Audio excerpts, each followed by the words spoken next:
I mean, what do you think about Elon Musk right now? Because he's doing what he's done with Twitter, which I think is a good thing. Allowing more free speech. But in the back of, I say, in the back of my head, he's thinking about putting a Neuralink in the back of my head, right? Yeah. And in 10 years or so, or however long they're doing, I think they had their first human in a clinical trial here recently. What's kind of your thought on what he's doing and his ideas? We hit Musk hard at the War Room. Steve is really adamant about not elevating Musk as some sort of hero. Steve's met him; he knows him to some extent. They've passed jabs back and forth at each other via the media, and I cover Musk pretty extensively in the book, especially in light of Yuval Noah Harari. I think that Musk is like all these characters. I don't think about these people like comic book superheroes and comic book supervillains, even though Musk cultivates that sort of persona publicly.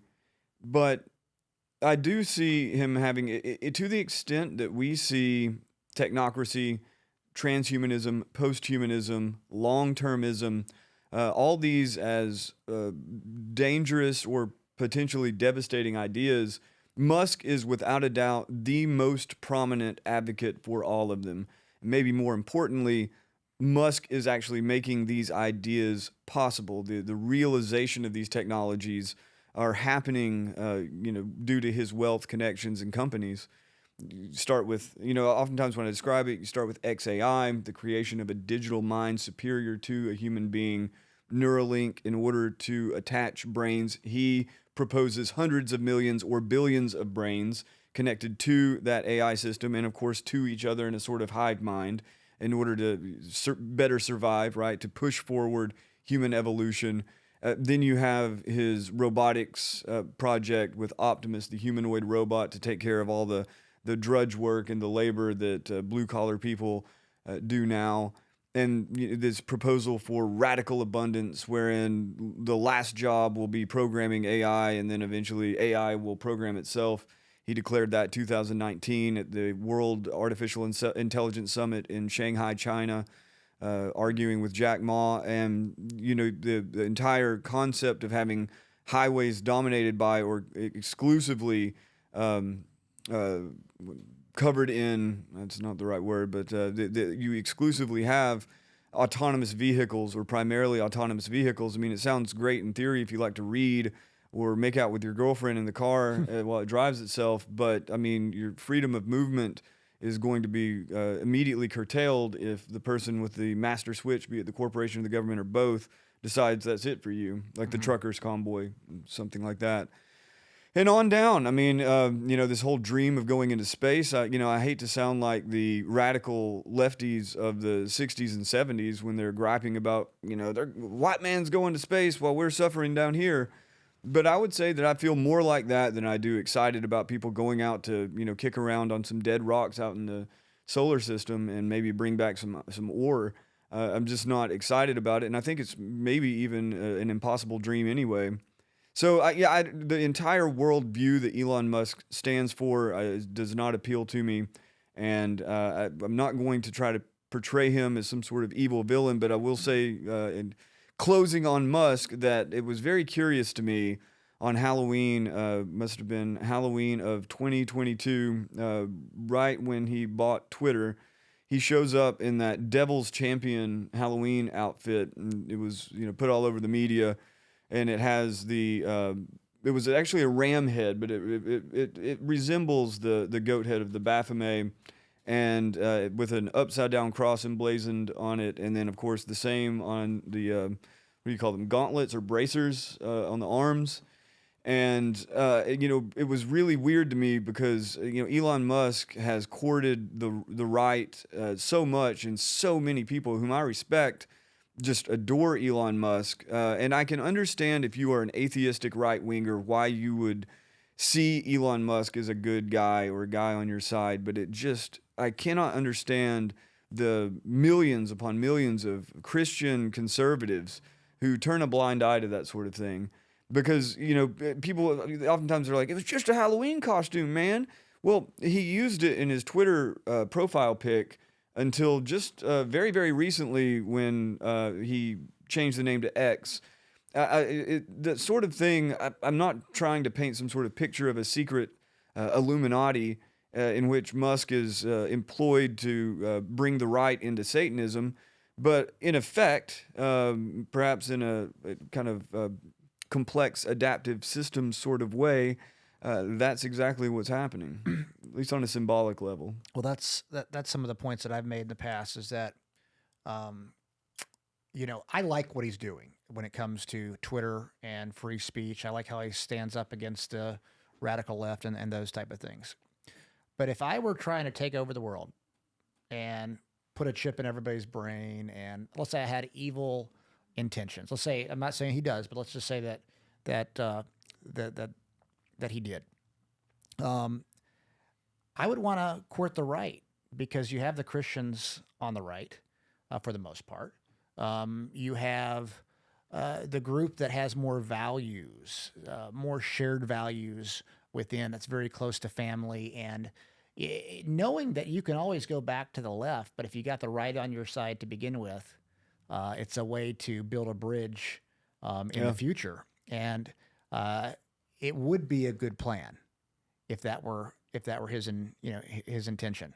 I don't know that it is. I do like a lot of the stuff that he's saying, and the other side of it is if we're barreling down towards transhumanism, whether we like it or not, do we want somebody that's kind of, I'm not going to say in charge, but at the top that seemingly at least has certain shared values, that seemingly likes freedom of speech, that seemingly wants to fight against the radical left? What do you think about that question? It's better than the alternative, just a homogenous block of left wing techno fetishists taking over the world. But honestly, as far as the political spectrum goes, I think that, it's been described that in America there's the red tribe, the blue tribe, and the gray tribe. The gray tribe being technologists, Silicon Valley. And they don't really fit clearly in either. It's mostly libertarian, but they don't really fit in that. But to the extent that you can pinpoint most transhumanists, they tend to be libertarian. They tend to be on the right. They tend to be for personal freedom because they're, mostly billionaires who want to be able to create whatever technology and deploy it without anybody getting in their way. That would be Peter Thiel, Mark Andreessen. Musk is very much on that wavelength. Sam Altman, as lefty as he is in some ways, Sam Altman's very much like that too. Then among the actual transhumanist ideologues, Max Moore, who coined transhumanism, at least in the context of as we use it now, Max Moore is very much libertarian and is completely averse to the proposals at the World Economic Forum, for instance. He was very angry at me, or he let me know that he did not appreciate being in the same book as a lot of those characters, or at least that I didn't make a clear distinction between him and them. And in retrospect, I probably should have, even if it doesn't mean that I agree with him. So as far as it goes, those who want economic freedom and personal freedom and morphological freedom, as they say, that's most of the people who are developing these technologies, who own these companies. That's most of them. And then, insofar if the we, right, if the we is Christians, if we are the traditionalist West. Interestingly enough, a lot of these guys have, like underneath them, you have all of these pro-technology Christians, everything from evangelicals to, you even have the Vatican talking about how to harness AI in ethical ways that it doesn't do harm. In fact, the first conference that the Vatican had in person after the pandemic was on artificial intelligence, a massive conference, multiple days. So, I guess the way I see it is like this, if you just separate out all of the ideological elements just temporarily and just look at it in terms of the technologies themselves and the inherent shifts in values or inherent shifts in life paths or civilizational paths and the way we live in what is at the forefront of our attention at any given moment, and how children are reared, how children are even conceived, how we die, all these sorts of really important questions. Technology is somewhat politically neutral in that fashion, somewhat. And so if we're rocketing towards a singularity in which artificial intelligence is destined to become more intelligent than human beings and more capable, if we're rocketing towards a future in which you have no clear distinction between human and machine, in some way, it really doesn't matter if you've got libertarians, right-wingers, even conservative Christians leading that charge, or if you have, Fruit Loop leftists and liberals and communists doing it. It will change the flavor of it, obviously. But in the end, what they're talking about is not a world in which they program this machine. Now, this is the narrative. I'm not saying that this is necessarily how they actually think about it, but the narrative is that the machine itself will come to make its own decisions. All we do, Musk says this regularly, all we can do is guide it, kind of like you're raising a child. Mm-hmm. So yeah, I'm not really optimistic about Musk or Thiel. I actually think Thiel is a more interesting character in many ways, but I don't think that a future, to the extent we put our future in their hands and our civilizational orientation in their hands, we are entering a dark eon, as it were.